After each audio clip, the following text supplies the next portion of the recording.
आज का जो हमारा टॉपिक है वो क्या है, पल्मोनरी सर्कुलेशन को डिस्कस करेंगे। नॉर्मली क्या होता है, जो पल्मोनरी वेन होती है, आपको पता है दो तरह की आपके पास सर्कुलेशन होती है बॉडी में। Two types of circulation present in body. एक आपकी पल्मोनरी सर्कुलेशन होती है, दूसरी आपकी क्या होती है, सिस्टेमिक सर्कुलेशन। जो मैं वीडियो अटैच कर रहा हूँ ये आप इसमें देख लीजिएगा। देखें जो पल्मोनरी सर्कुलेशन, जो पल्मोनरी वेन होती है उसमें नॉर्मली क्या होता है, जो पल्मोनरी वेन होती है उसकी जो रेजिस्टेंस होती है वो कम होती है। इसी वजह से उसकी जो कंप्लायंस होती है वो ज़्यादा होती है। कंप्लायंस का मतलब क्या होता है, जब उसकी रेजिस्टेंस कम होगी पल्मोनरी वेन की तो इजीली स्ट्रेच हो जाएगी। तो किसी भी चीज़ की स्ट्रेचेबिलिटी को हम क्या बोलते हैं, कंप्लायंस। तो इजीली ये स्ट्रेच हो सकती है, यानी इजीली एक्सपैंड हो सकती है। पल्मोनरी वेन रेजिस्टेंस कम है लेकिन कंप्लायंस उसकी ज़्यादा है, ताकि वो इजीली एक्सपैंड कर सके और ब्लड ज़्यादा से ज़्यादा स्टोर हो सके। देखिए लिखा हुआ PaO2। देखें जो A है वो बड़ा है, तो बेसिकली इसको P से क्या है, P से हम लेते हैं पार्शियल प्रेशर काउंट करते हैं, और A से क्या है, एल्वुलाई का partial pressure of alveoli. O से क्या आपको पता ऑक्सीजन होता है, ये से क्या पढ़ते हैं, partial pressure of alveolar oxygen. अगर उसने बोला है ये डिक्रीज होता है partial pressure of alveolar oxygen, तो क्या होगा, लंग्स के अंदर वेजो कंस्ट्रिक्शन हो जाएगी, और वेजो कंस्ट्रिक्शन के आपकी बॉडी के अंदर क्या होगा, हाइपोक्सिया हो जाएगा। लंग्स में वेजो कंस्ट्रिक्शन होने से क्या होगा, हाइपोक्सिया हो जाता है। अब उसने बोला है कि ओवरऑल आपको पता होना चाहिए, ओवरऑल बॉडी में वेजो हाइपोक्सिया हो तो ओवरऑल बॉडी में क्या ऑक्सीजन की कमी हो तो ओवरऑल बॉडी में वेजो डायलेशन होती है, लेकिन लंग्स में वेजो कंस्ट्रिक्शन होती है हाइपोक्सिया की वजह से। अब यहाँ पे लिखा हुआ कि एल्वुलर का पार्शियल प्रेशर कम करेंगे तो क्या करेगा, यानी ऑक्सीजन ओवरऑल हम कम करेंगे। एल्वुलाई की कैसे ऑक्सीजन कम करेंगे, अगर हम कम सांस ले रहे हैं, ब्रेथ हम कम ले रहे हैं, तो ओवरऑल एल्वुलाई की ऑक्सीजन कम हो जाएगी। तो उसकी वजह से क्या होगी, वेजो कंस्ट्रिक्शन हो जाएगी, और उसकी वजह से हाइपोक्सिया हो जाएगा। हाइपोक्सिया होने की वजह से लंग्स में वेजो कंस्ट्रिक्शन हो जाएगी। और दूसरा हाइपोक्सिया उसने बोला कि वेजो कंस्ट्रिक्शन करवाता है। ये आपका लंग्स है, यहाँ पे एक बात समझिए, अगर यहाँ पे लंग्स में इस्कीमिया हो रहा है, लंग्स के अंदर यहाँ पे कोई लयन हुआ है जिसकी वजह से इस्कीमिया होगा, इस्कीमिया होने की वजह से क्या होगा, आपका ये आपका नॉर्मल है, आपका यहाँ पे ऑक्सीजन है आपके लंग्स के अंदर, यहाँ पे क्या है, आपका वेंटिलेशन अच्छी हो रही है, ऑक्सीजन इस रीजन में ज्यादा है। इस्कीमिया होने की वजह से आपका क्या होगा, जो आपका ब्लड होगा वो किस साइड पे शिफ्ट हो जाएगा, आपका शिफ्ट हो जाएगा जिस साइड पे ऑक्सीजन वेल वेंटिलेटेड एरिया में शिफ्ट हो जाएगा। ठीक है, अब यहाँ पे लिखा हुआ है blood shift away from the poorly ventilated region to well ventilated region of lungs. इस चीज की आपको समझ आ गई। अब यहाँ पे दूसरी बात समझा देता हूँ, अगर हाइपोक्सिया होता है तो लंग्स में क्या होगा, वेजो कंस्ट्रिक्शन हो जाती है, जैसे कि इस रीजन में हुई है यहाँ पे। तो क्या होगा, वो जो ब्लड आपका शिफ्ट कहाँ पे होगा, जो आपका ब्लड मूव होगा आपका पुअरली वेंटिलेशन वाले एरिया से आपका ब्लड नॉर्मल जो वेल वेंटिलेटेड एरिया है वहां पे शिफ्ट हो जाएगा। इस चीज का ये मतलब है। परफ्यूजन लिमिटेड, इस चीज का क्या मतलब है, परफ्यूजन लिमिटेड देखें ये आपका एल्वुलाई है। एल्वुलाई के अंदर बेसिकली आपका जो ऑक्सीजन का प्रेशर कितना होता है, 104। ऑक्सीजन का प्रेशर एल्वुलाई के अंदर 104 मिलीमीटर मरकरी होता है। अब नीचे हम ये आपकी कैपिलरी ड्रॉ कर लेते हैं, जहां पे बेसिकली आपकी गैसेस एक्सचेंज होती हैं, और आपको पता है आपकी जहां पे कैपिलरीज वगैरह है इसके अंदर जो ऑक्सीजन की कितनी होता है, पार्शियल प्रेशर 40 होता है, 40 के करीब, 40 मिलीमीटर मरकरी के करीब होता है। आप देखें जैसे ही गैसेस एक्सचेंज होंगी थोड़े से ही रीजन के अंदर क्या होगा, दोनों का पार्शियल प्रेशर सेम हो जाएगा। ऑक्सीजन यहाँ पे एक्सचेंज होगी तो एल्वुलाई और कैपिलरी के अंदर जो ऑक्सीजन का लेवल है थोड़े ही स्मॉल एरिया में क्या होगा, गैस, यहाँ पे लिखा हुआ gas equilibrates each along the length of capillaries. Gas equilibrates early along the length of capillary, यानी अर्ली लेंथ पे ही आपका इक्विलिब्रेट आपकी गैस हो जाएगी। इस चीज का क्या मतलब है, देखिए यहाँ पे फिर यहाँ पे भी आपका 104 मिलीमीटर मरकरी हो जाएगा ऑक्सीजन का लेवल। तो थोड़े से एरिया में एल्वुलाई और कैपिलरीज के दौरान बेसिकली क्या होगा, इसको बोलते हैं परफ्यूजन लिमिटेड, दोनों का प्रेशर चेंज हो जाएगा, बेस्ट गैसेस एक्सचेंज हो जाएंगी। उसने बोला एट स्मॉल लेंथ, यानी थोड़ी ही लेंथ पे क्या होगा, आपका जो 104 मिलीमीटर मरकरी ऑक्सीजन का प्रेशर है वो बिल्कुल सेम हो जाएगा। इसका मतलब क्या, एल्वुलर के अंदर, एल्वुलाई के अंदर और आर्टरियल के अंदर, एल्वुलर एयर और आर्टरियल ब्लड के अंदर दोनों का क्या होगा, पार्शियल प्रेशर सेम हो जाएगा, 104 मिलीमीटर मरकरी। तो इसकी जब पार्शियल सेम हो जाएगा कोई भी आपकी गैसेस एक्सचेंज नहीं होगी।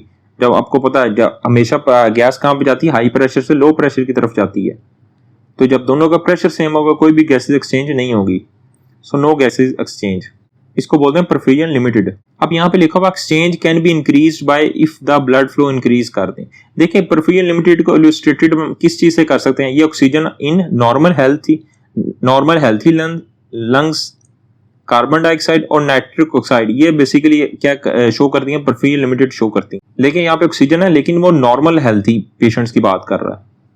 कार्बन डाइऑक्साइड, नाइट्रिक ऑक्साइड, ये बेसिकली क्या करती हैं, आपकी परफ्यूजन लिमिटेड शो करती हैं। अब उसने बोला exchange can be increase, exchange को इंक्रीज कर सकते हैं अगर ब्लड फ्लो को क्या कर दें, हम इंक्रीज कर दें। देखें ये आपका ऑक्सीजन का एक बंकर है, ये आपका ऑक्सीजन का एक बंकर है, नीचे आपका क्या है, बेसिकली आपका यहाँ पे एयर फ्लो जा रहा है। अब उसने यहाँ पे बात की अगर हम एयर फ्लो को क्या कर दें, इंक्रीज कर दें। आपको पता ऑक्सीजन इस एयर फ्लो के अंदर मिक्स होकर जा रही है, लेकिन हम इसी एयर प्रेशर को इंक्रीज कर देंगे तो एयर प्रेशर इंक्रीज करने की वजह से ऑक्सीजन भी क्या होगी, ज्यादा मूव करेगी, ज्यादा जल्दी खत्म हो जाएगी। इसने बोला एक्सचेंज कैन बी इंक्रीज कर सकते हैं अगर ब्लड फ्लो को इंक्रीज कर दें सिंपली। अब यहाँ पे डिफ्यूजन लिमिटेड का मतलब क्या होता है, डिफ्यूजन लिमिटेड बेसिकली इस कौन सी चीजें शो करती हैं, ऑक्सीजन, लेकिन ऑक्सीजन का अगर एम्फीसीमा या फाइब्रोसिस हो और दूसरा कार्बन मोनोऑक्साइड, ये बेसिकली क्या किस चीज को शो करती हैं, ये डिफ्यूजन लिमिटेड को। अब उसने बोला gas does not equilibrate by the time of blood reach the end of capillaries. उसने बोला कि आपके जो गैस होती हैं वो कभी भी इक्विलिब्रेट नहीं होती है, इवन वो क्या हो कहाँ पे पहुंच जाए, ब्लड आपका एंड ऑफ कैपिलरीज तक पहुंच जाए, लेकिन गैस यहाँ पे इक्वल नहीं होती है। इस चीज का ये मतलब है, gas does not equilibrate by the length the blood reach the end of capillaries, इस चीज का ये मतलब है, blood reach the end of capillaries. इस चीज को समझते हैं, ये आपका बेसिकली उसने बताया हुआ है gas does not equilibrate throughout capillaries. अब यहाँ पे इसकी एग्जांपल समझेंगे ताकि हमें डिटेल में समझ आ जाए। ये एल्विलाई है। अब यहाँ पे बात करें एल्विलाई के अंदर किसकी बात करें, कार्बन मोनोऑक्साइड की यहाँ पे बात कर लेते हैं हम। और नीचे आपको पता क्या है, बेसिकली यहाँ पे आपकी कैपिलरीज है। अब एक पेशेंट उसने कार्बन मोनोऑक्साइड इनहेल कर ली है, उसकी बात कर रहे हैं हम, या इसमें एम्फीसीमा की बात करें जिसमें ऑक्सीजन है और या फाइब्रोसिस है। एम्फीसीमा में बेसिकली क्या होता है, स्मॉल एरिया होता है गैसेस एक्सचेंज के लिए। दोनों की बात कर लेते हैं, एम्फीसीमा में ऑक्सीजन की बात कर लेते हैं या पेशेंट ने कार्बन मोनोऑक्साइड इनहेल की है, क्योंकि स्मॉल एरिया होता है आपका एम्फीसीमा एक्सचेंज के लिए। थर्ड उसने बात की है fibrosis, lung fibrosis. Lung fibrosis में बेसिकली क्या होता है, आपका जो लंग्स होता है वो स्टिफ हो जाता है। यहाँ पे आपको पता है ना, लंग स्टिफ हो जाता है, एल्विलाई आपका स्टिफ हो जाता है। जब एल्विलाई स्टिफ होगा तो गैस एक्सचेंज क्या होगी, दिक्कत होगी, मुश्किल से होगी। इसमें बेसिकली एल्विलाई क्या होता है आपका थिक हो जाता है, कोई भी गैस एक्सचेंज होती नहीं है थ्रू आउट द कैपिलरीज के, not good for the gas exchange. Alveoli thickness होती है जो अच्छी नहीं होती आपकी गैस एक्सचेंज के लिए। अब एग्जांपल हमने कौन कौन सी डिफ्यूजन लिमिटेड में ली है, ऑक्सीजन, लेकिन कौन सी, एम्फीसीमा और पल्मोनरी फाइब्रोसिस वाली, और कार्बन मोनोऑक्साइड अगर पेशेंट क्या होता है आपका इनहेल कर रहा है, उस चीज की हमने एग्जांपल ली हुई है।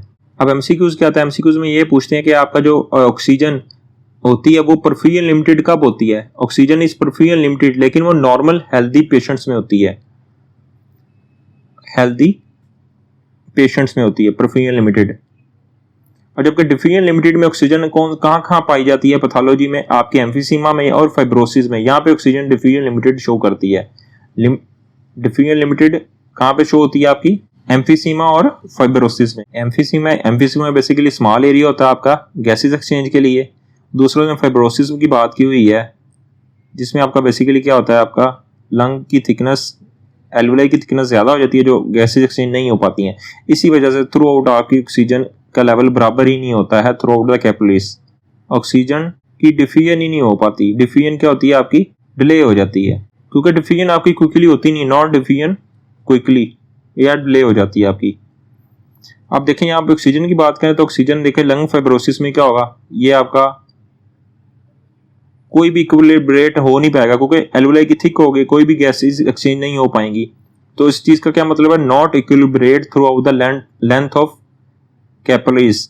अगर इसने बात की है कि डिफ्यूजन लिमिटेड, अगर हम ब्लड फ्लो इंक्रीज करेंगे तो आपकी डिफ्यूजन लिमिटेड क्या होगा, बेसिकली उस पर कोई भी इफेक्ट नहीं आएगा। अगर ब्लड फ्लो हम इंक्रीज करते हैं तो उसका कोई भी डिफ्यूजन लिमिटेड पे इफेक्ट नहीं आएगा। दूसरी यहाँ पे बात है इफेक्ट कब आएगा, अगर हम क्या करते हैं, किस चीज को इंक्रीज करते हैं, अगर हम ऑक्सीजन की या आपकी वेंटिलेशन को इंक्रीज करते हैं तो क्या होगी, आपकी डिफ्यूजन लिमिटेड क्या होगी, इंक्रीज हो जाएगी। ये बेसिकली आपका एल्वुलाई है। अगर इसमें ऑक्सीजन की सप्लाई बढ़ा देंगे तो क्या होगा बेसिकली, तो आपको जल्दी आपकी गैसेज एक्सचेंज होंगी। इसी तरह हम डिफ्यूजन लिमिटेड में क्या कर सकते हैं, आपका अगर वेंटिलेशन बढ़ाएंगे तो डिफ्यूजन लिमिटेड में क्या होगा, बेसिकली आपकी डिफ्यूजन लिमिटेड बढ़ जाएगी, तो ज्यादा मूव ऑक्सीजन करेगी आपकी। ये क्या बेसिकली वेंटिलेशन इंक्रीज करने से आपकी गैसेज एक्सचेंज ज्यादा होती हैं। ये आप बेसिकली आपका एल्वुलाई है। यहाँ पे फॉर एग्जाम्पल कार्बन मोनोऑक्साइड आ गई है, ये आपकी कैपिलरीज है, ब्लड कैपिलरीज, पेशेंट ने इनहेल कर दी है। तो बेसिकली पार्शियल प्रेशर की बात करें तो partial pressure basically carbon monoxide में क्या होगा, आपका नॉर्मल होगा अगर कार्बन मोनोऑक्साइड इनहेल हो जाए तो। क्यों? क्योंकि पार्शियल प्रेशर हम किस चीज का कैलकुलेट करते हैं, हम फ्री गैसेस का, जो अनबाउंडेड ऑक्सीजन है उसका कैलकुलेट करते हैं। फ्री गैसेस का हमेशा क्या होता है, पार्शियल प्रेशर कैलकुलेट होता है। तो कार्बन मोनोऑक्साइड बाइंड कहाँ पे होती है, बेसिकली ये बाइंड हो जाती है आपकी हीमोग्लोबिन के साथ बाइंड होती है in the place of oxygen. तो बेसिकली ये तो बाइंड हो रही है फ्री गैसेस तो के साथ, तो उसका कोई लेना देना नहीं है। इसी वजह से यहाँ पे पार्शियल प्रेशर कार्बन मोनोऑक्साइड में क्या होता है, नॉर्मल रहता है। ये बेसिक कार्बन मोनोऑक्साइड बाइंड किसके साथ, हीमोग्लोबिन के साथ कर रही है in the place of oxygen. तो जब बाउंड ऑक्सीजन के हीमोग्लोबिन के साथ कर रही है तो क्या होगा, ये कंबाइंड गैस बन गई है, जिसकी वजह से आपका पार्शियल प्रेशर नहीं चेंज होगा। और पार्शियल प्रेशर मैंने आपको बता दिया कैलकुलेट कहाँ पे होता है, अनबाउंडेड ऑक्सीजन का या गैसेस का कैलकुलेट करते हैं। अब देखें डिफ्यूजन लिमिटेड कौन शो करता है, ऑक्सीजन, एम्फीसीमा और फाइब्रोसिस वाली, और दूसरी कार्बन मोनोऑक्साइड वाली। अगर उसने बोला है कि अगर डिफ्यूजन हमने बढ़ानी है, अगर डिफ्यूजन इंक्रीज करते हैं हम डिफ्यूजन लिमिटेड, तो इसका मतलब क्या है, हमें वेंटिलेशन बढ़ानी पड़ेगी। अगर वेंटिलेशन बढ़ती है तो आपकी डिफ्यूजन लिमिटेड क्या होगी, इंक्रीज हो जाएगी। लेकिन उसने बोला है कि इसके डिफ्यूजन लिमिटेड का गैसेस आपकी इक्विबलेट नहीं होती है through out the end of capillaries, और जो ऑक्सीजन होती है वो डिफ्यूज स्लोली होती है। ऑक्सीजन कौन सी, हम एम्फीसीमा और फाइब्रोसिस वाली बात करें जो डिफ्यूजन लिमिटेड शो करती है, क्योंकि एम्फीसीमा में क्या होता है, आपका स्मॉल एरिया होता है आपका गैसेज एक्सचेंज के लिए, small area for the gases exchange. और फाइब्रोसिस में आपको पता है एल्वुलाई वैसे आपके क्या होते हैं, थिक हो रहे होते हैं। इसमें आपका लंग क्या होता है, स्टिफ हो जाता है। कार्बन मोनोऑक्साइड उसने बोला कि वेरी क्विकली रैपिडली आपकी क्या होगी, डिफ्यूज हो जाएगी across the alveolar membrane. Carbon dioxide की बात कर रहा है। अब उसने बोला ऐसी डिजीज जो बेसिकली डिफ्यूजन लिमिटेशन की तरफ में लेके जाती है, उसमें उसने बात की हुई है पल्मोनरी फाइब्रोसिस की, जो मैंने आपको डिटेल में बता दिया है। या आपका अर्ली काज ऑफ हाइपोक्सिया वो शो करता है diffusion limited as compare to hypercapnia. Oxygen basically क्या होगा, इसमें लंग फाइब्रोसिस में क्या होता है, एल्वुलाई आपका स्टिफ हो जाता है, तो आपकी कोई भी ऑक्सीजन एक्सचेंज नहीं होती है। तो गैसेस क्या करती हैं, डिफ्यूजन लिमिटेड को शो करती हैं। अब उसमें उसने बोला हाइपोक्सिया ज्यादा शो करता है diffusion limited as compare to hypercapnia. अब उसने बोला अगर क्रोनिक हाइपोक्सिया हो रहा है तो क्या होगा, क्रोनिक हाइपोक्सिया लंग्स के अंदर बेसिकली क्या करवा रहा था, वेजो कंस्ट्रिक्शन करवा रहा था। क्रोनिक हाइपोक्सिया बेसिकली वेजो कंस्ट्रिक्शन करवाता है लंग्स के अंदर। ओवरऑल अगर हाइपोक्सिया हो तो वेजो डायलेशन करवाता है, जो पल्मोनरी हाइपरटेंशन करवाएगा, और उसकी वजह से पेशेंट को राइट साइड हार्ट फेलियर या कोर पल्मोनेले डिजीज होने के चांसेस हो जाते हैं अगर लंग्स के अंदर हाइपोक्सिया हो रहा हो तो। यहाँ पे उसने इक्वेशन भी शो की है डिफ्यूजन की। डिफ्यूजन उसने बोला है इक्वल किस चीज के है, आपके इक्वल है एरिया, ए से एरिया है। अगर हम एरिया बढ़ाते हैं किसी भी का, लंग्स के अंदर एरिया बढ़ाते हैं, सरफेस एरिया बढ़ाते हैं, तो क्या होगा, आपका डिफ्यूजन इंक्रीज हो जाएगी। अगर हम सरफेस एरिया क्या करते हैं, इंक्रीज करते हैं, तो क्या होगा, वहां पे डिफ्यूजन भी इंक्रीज हो जाएगी। अब उसने बोला मल्टीप्लाई बाय डी के बेसिकली क्या आपका डिफ्यूजन कोफिशिएंट ऑफ गैस है जो एक मखसूस होता है। अब इनको मल्टीप्लाई करते हैं पार्शियल प्रेशर के डिफरेंस से, ये बेसिकली पार्शियल प्रेशर डिफरेंस है, और डिवाइड करते हैं आपके डेल्टा एक्स से, जो बेसिकली क्या है, आपका एल्वुलर थिकनेस है। अगर एरिया आपका एम्फीसीमा बेसिकली आपका एरिया क्या होता है, डिक्रीज हो जाता है, जिसकी वजह आपकी डिफ्यूजन भी क्या होगी, डिक्रीज हो जाएगी। और पल्मोनरी फाइब्रोसिस में बेसिकली एल्वुलर थिकनेस भी क्या होगी, आपकी इंक्रीज हो जाती है पल्मोनरी फाइब्रोसिस में। अब यहाँ पे लिखा हुआ DLCO, इस चीज का क्या मतलब होता है, इस चीज का DL का मतलब होता है diffusion in lungs. Diffusion in lungs हम कैसे मालूम करते हैं, बेसिकली कार्बन मोनोऑक्साइड से मेजर करते हैं। देखें डिफ्यूजन, ये DL का मतलब क्या, लंग्स के अंदर डिफ्यूजन। हमें ये बेसिकली डिफ्यूजन लंग्स की डिफ्यूजन कैपेसिटी है जो बेसिकली हम मेजर करते हैं किससे, कार्बन मोनोऑक्साइड से। इस चीज का क्या मतलब है, DLCO का मतलब होता है कि कार्बन मोनोऑक्साइड आपकी कैसे पास हुई है from air sacs to lungs into blood, air sacs of lungs into blood. DLCO का मतलब कि आपकी कार्बन मोनोऑक्साइड आपके एयर सैक लंग से ब्लड में कितनी देर में जाती है, तो हमें लंग्स की डिफ्यूजन कैपेसिटी पता चल जाती है।